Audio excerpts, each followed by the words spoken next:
السلام عليكم ورحمة الله وبركاته. انت عامل ايه؟ انا كويس وانت ان شاء الله كمان كويس. في الفيديو ده انا هكلمك عن ازاي تطلع الكلام من بقك حرفيا. في كام فلتر لازم تعديهم على الكلام في دماغك قبل ما يطلع من بقك. اولهم الفلتر الاخلاقي وده كلنا عارفين، بس في بقى كام فلتر تاني اكاد اجزم ان مفيش اي حد بيتابعني عارفه ما عدا واحد مثلا ولا اتنين. وده بقى هيساعدك في ايه؟ هيساعدك انك تعرف تتكلم. يعني لما تتكلم الناس تسمعك، كلامك فعلا يبقى ليه قيمة، فبالتالي أفضليتك في التعبير عن رأيك وعلى اللي بيدور في دماغك بتبقى أكبر من اللي حواليك. وخصوصا بقى في مصر احنا عندنا نقص جامد في الموضوع ده، يعني بتخلي حتى لو واحد عنده حاجة صح يقولها بيصيغها غلط فمحدش بيسمعه. طيب لازم تحط في دماغك فكر ان كلامك يبقى ليه قيمة. تمام؟ طيب ايه هي الحاجة اللي ليها قيمة زي ما احنا متعودين في قناتنا؟ الحاجة النادرة. الحاجة لو كترت بتفقد قيمتها. طيب نستشف من ده ايه؟ ان كتر الكلام بيفقد قيمة كلامك كله اصلا. يعني حتى لو في النص قلت حاجة مهمة السيئة بتعم، هيعتبر ان كل كلامك مش مهم. ما اصل هو محدش قاعد بقى يقعد ينتقل اللي انت بتقوله مهم واللي انت بتقوله مش مهم. كل دي حاجات بتقلل في مصداقية كلامك او في ثقة الناس في كلامك. فلازم تمشي بمبدأ ايه بقى؟ خير الكلام ما قل ودل. دي اجمل حكمة في الموضوع ده، خير الكلام ما قل ودل. يعني لو الحاجة دي اللي هتقولها ملهاش لازمة ما تقولهاش، خلصت، نقطة. فده مبدئيا. يعني انت دلوقتي هتقول كلام اهو، بتعديه الاول على اول فلتر قدامنا. هل الكلام ده ليه لازمة؟ لا، خلاص مش هنقوله. طب هل الكلام ده ليه لازمة؟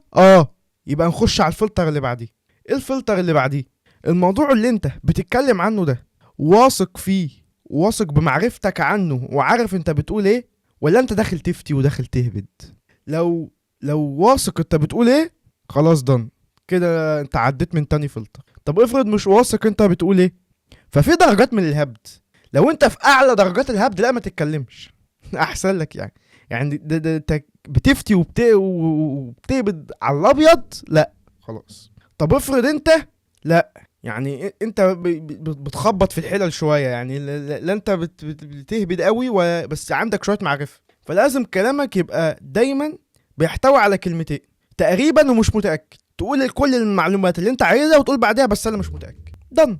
او تقول كل المعلومات اللي انت عايزها وتقول بعدها او قبلها تقريبا. ولو انت بقى عايز يعني ترفع من قيمه الكلام اللي انت بتقوله، فيستحسن انك ما تقولش كلام بقى الا اذا كنت واثق فيه، اللي هي الثقه الاخرانيه. يعني حتى اللي هو فيه شويه هبد ده ما تقولوش خالص. بس اللي قدامك ده هل هو شخص مؤهل انه يسمع كلامك؟ في بقى فلتر تاني بعد الفلتر ده، بس هما الاتنين يعني نفس الحاجه تقريبا. هل اللي قدامك ده في ايده حاجه يعملها؟ بمعنى بقى ايه؟ بمعنى مش هتخش واحد سرسجي تكلمه انت ليه مش متفق مع رأس مالية، هيقول لك ايه ده، هي المالية طلع لها رأس. فلازم تبقى عارف انت بتخاطب مين عشان تخاطبه بلغته. تمام، دي نقطة. النقطة التانية بقى، لو الشخص ده مفيش في ايده حاجة يعملها، لو الشخص ده ملوش تأثير في الحاجة اللي انت بتقولها له. يعني انت دلوقتي بتكلمه في مشكلة معينة، الحل مش في ايده ولا في ايده يعمل فيها اي حاجة، فده يرجعك لأول فلتر، ان اصبح كده كلامك ملوش لازمة، او بمعنى اصح كلامك ليه ملوش لازمة. هذه نقطة أخرى. طيب كلامك الفلتر اللي بعديه بقى، كلامك الموجه لشخص ما لازم يبقى نقي. يعني ما فيهوش لا تريقة ولا تلقيح ولا هجوم على شخص اللي قدامك. كل دي حاجات بتضعفك وبتضعف موقفك وبتضعف كل حاجة. دي إشارة إن أنت ضعيف أو قليل الحيلة وما عندكش حاجة تقولها. نيجي بقى لحتة الأفكار اللي أنت شايلها أصلا. خلينا نعرف يعني ايه فكرة او فلسفة زي ما بنعرفها في كل فيديوهات. انت دلوقتي شخص حاطط لنفسك حدود. زي ايه؟ زي وانت قاعد بتغسل سنانك بتطفي المية لحد ما تخلص غسيل سنانك. طب ليه انت بتطفي المية لحد ما تخلص غسيل سنانك؟ هل في شخص جه منعك؟ هل في سلطة اكبر منك قالت لك اعمل كده؟ لا، انت اللي قلت لنفسك اعمل كده. فالحدود دي انت اللي حطيتها لنفسك. طب حطيتها ليه؟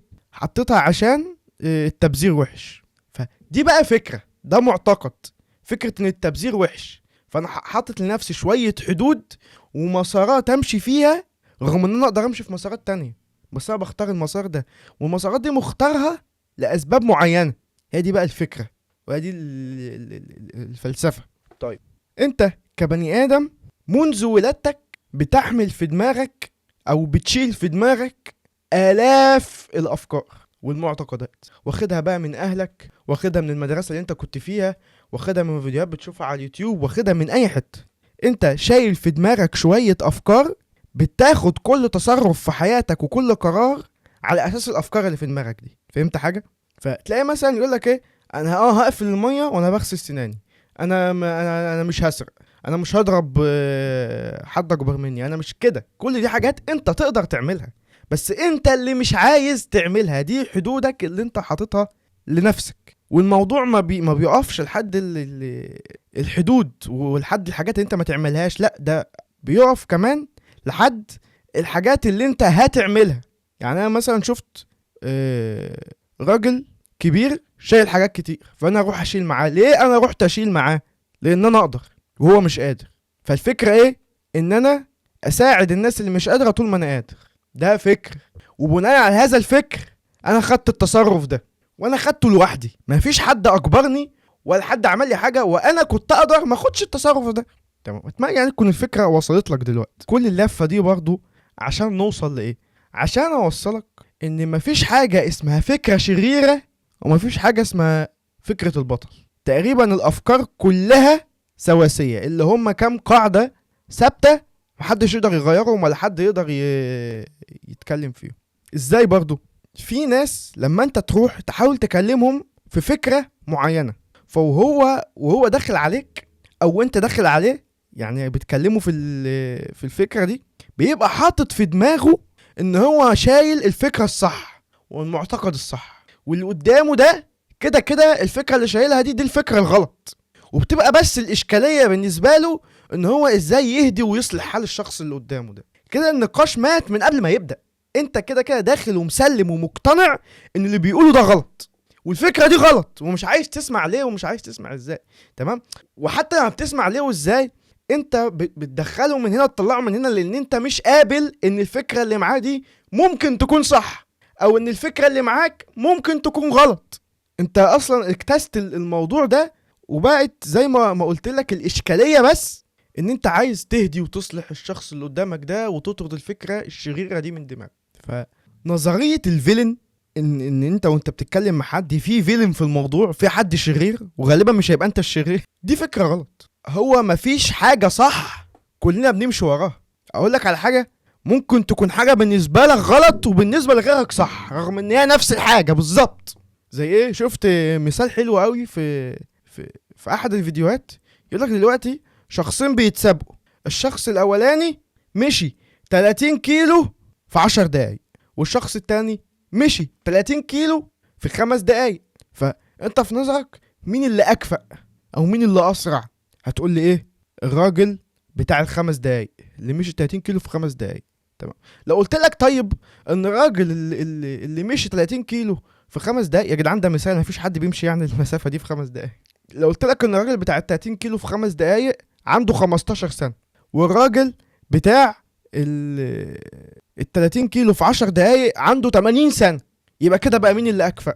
هتروح ناحيه الجنب بتاع الراجل ايه اللي عنده 80 سنه. طب لو قلت لك ان الواد اللي عنده 15 سنه كان طريقه عامل كده، عامل زجزاج، واخد بالك، مش اشتريت زي راجل ابو 80 سنه، فهتروح برضه مايل. ايه الفكره؟ ايه الخلاصه ان هي يا جدعان للاسف الحاجه الصح مش واضحه. تمام؟ هي زي ما تقول كده حاجه مايعه. انت فاهم؟ وانت كشخص مسلم وعندك كتاب سماوي، فده بيسهل عليك حاجات كتيره قوي قوي. يعني هتتعب قوي لو طلعت بره الكتاب عشان تبتدي تشوف انت بدماغك ايه هي الحاجه الصح. فهو لا، الكتاب ده جايب لك من الاخر. ايه بقى؟ ايه المعدن ده؟ الكتاب ده جايب لك من الاخر، جايب لك الصح على طول، وبحكمه اللي هي الصح ده بيتفق مع كل الناس ايا كانت ظروفهم. كل الناس يمشي معاهم الكتاب ده، على عكس مثلا الحكم اللي احنا كنا بنحكمه من شويه. فلو قعدت اغير لك في حاله الراجل ده وحاله الراجل ده، بتقعد تميل يمين وشمال معايا، الاجابه بتاعتك بتختلف كل ما تعرف معلومات اكتر.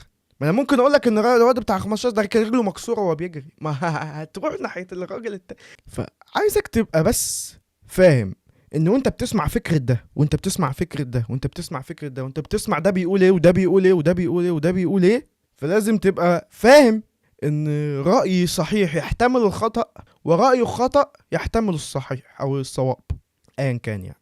ممكن اكون انا الطرف الشرير في القصه، وممكن يكون هو برضو الطرف الشرير في القصه، ممكن نكون لا انا ولا هو الشريرين، ممكن نكون احنا الاتنين بنقول فكره مختلفه، بس الفكره دي ماشيه معاه هو بس ما تمشيش معايا انا، والفكره اللي انا بقولها ماشيه معايا انا بس ما تمشيش معاه هو. الكيس بتختلف حاجه كده يا جدعان، عامله زي الطب النفسي كده، فاهم؟ مفيش اعراض ومفيش تشخيص نهائي. طيب اقول لك بقى على الكبيره، الفكره اللي انا قاعد بكلمك فيها دي، ما هو ده فكره اللي انا بقولها لك دي، فكره الشك في كل حاجه، او فكره ان مفيش حاجات نسيت اكلمك صح عن الثوابت اللي كنت بقول لك عليها. معروف يا جدعان ان الانسان مصيره الموت. ما ينفعش مثلا واحد يجي يقول لك لا انا ما بموتش، فدي مسلمات، دي ما ينفعش حد يناقشك. عارف انت قوه الفكره في الحاله دي 100%. اتاكد ان انت الفكره اللي انت شايلها دي مش شايلها بناء ان انت مثلا شفت شخص شايلها والشخص ده انت بتحبه، فانا كمان بحب الفكره دي وهحمل المعتقد ده واعمل نفس اللي انت بتعمله، فانت شايلها بناء عن حب، تمام؟ او الشخص ده انت بتكرهه، فبناء على اي فكره هو شايلها انا مش هشيلها، اللي هو عدو يبقى حبيبي. او مثلا انا بنتمي لكيان معين، او خلينا نقول مثال بشجع فريق معين، تمام؟ فاي طبع بيتحلى بيه جمهور الفريق ده انا كمان هتحلى بيه. ليه؟ يبقى انا كده تمنيت فكره يا جدعان بناء على الحب، بناء على الكره، بناء على الانتماء، بناء على الحقد، بناء على اي حاجه. كل دي افكار كاذبه. ليه بقى؟ لان انت شخصيا مش مقتنع بالفكره اللي انت شايلها، والشخص اللي مش مقتنع بفكره هو شايلها عمره ما هيعرف يقنع غيره بالفكره دي ابدا، لان اقتناعك بالفكره مش هو ده السبب ان انت خدت الفكره، انت بس اقتنعت بالفكره عشان شفت شخص شايلها بس. انا عشان كده اقتنعت بالفكره. طيب انا دلوقتي عبد الرحمن عملت كل الحاجات دي ولسه محدش يعني ما حسيتش بفرق ان الناس بقت بتسمعني اكتر مثلا، او كده، او انها بقت في موقف قوه او حاجه زي كده. طيب هقول لك على حاجه، انت عملت كده كم مره؟ ممكن مثلا تقول لي مرتين، 3، 4، 5، 6، 7، 8، 9، 10. عملتها يا عم 100 مره؟ لا كتير، 100 مره خليها 25 مره. طب شوف بقى انت ما عملتش الحاجات دي كام مره، هتلاقي ان انت ما عملتهاش بتاع 70,000 مره. فانت كل مره بتتخذ فيها قرار ان انت تتكلم من غير الكام تريكات اللي انا قلت لك عليهم دول، انت كده بتصوت للشخص اللي كلامه ملوش لازمه، او يعني ملوش قيمه كبيره. بتختار انك تتكلم بناء على الحاجات اللي انا لسه قايلها لك دي، فانت كده بتصوت للشخص اللي كلامه موزون وليه قيمه، تمام؟ الناس بقى هتشوفك ازاي؟ هتشوف مين اللي واخد تصويتات اكتر في الشخصين دول، مين اللي كسب في الشخصين دول، وبناء على الكسبان هتعاملك على اساسه، هتعاملك بقى باهتمام او بتجاهل او بايا كان. فهي دي الفكره. فلازم تعرف ان انت في بدايه تطبيقك للموضوع ده مش هتظهر نتائج، لان هيبقى الشخص الاولاني منتصر انتصار صح، انت فاهم؟ طيب افرض الشخص التاني ده نتيجته قريبه من الشخص الاولاني، فلا عارف انت برضو ردود الفعل هتبقى في النص، اللي هو انت بقيت في النص، انت كلامك ليه لازمه قوي ولا ملوش لازمه قوي، يعني يستحق الاستماع بس ما عادي، فاهم؟ انت فاهم الفكره، فاهم انا قصدي ايه؟ هي زي تدريج او زي منحنى كده. لكن افرض انت مره واحده بقت كل مره بتختار انك بتتكلم عن الحاجات دي كل مره، فجاه اصلا شخصيتك هتتغير، او الناس هتشوف ان شخصيتك اتغيرت. ما هي دي بقى ألذ حاجه في الموضوع، ان انت حرفيا ما غيرتش حاجه في شخصيتك، انت ما غيرتش حاجه من جوه، انت بس غيرت الفلتر اللي من بره بقى بيتعامل ازاي. لان انت البروسيسور اللي بتحصل في دماغك هي نفسها لسه بتفكر بنفس الطريقه، بنفس بتشيل نفس الافكار، بس الفرق ان انت بتختار انت هتقول انهي فكره فيهم وهتقولها ازاي بس. فانت لو عملت ستريك كده مثلا واخترت ان انت تقول كلام بناء على الحاجات دي بتاع 25 مره ورا بعض، لا في المره 26 هتلاحظ فرق. طب 50 مره ورا بعض هتلاحظ فرق عن اول مره. وهتلاحظ فرق اقل عن المرة 26. فهي الطريق اللي في النص ده هو اللي بيمثل الوقت اللي انت هتستغرقه عقبال ما توصل للمعاملة اللي انت عايزها. بس وتذكر دائما ان اسبرين ستظل هي مساحتك المفتوحة لتعبر فيها عن رأيك بكل حرية. سلام عليكم.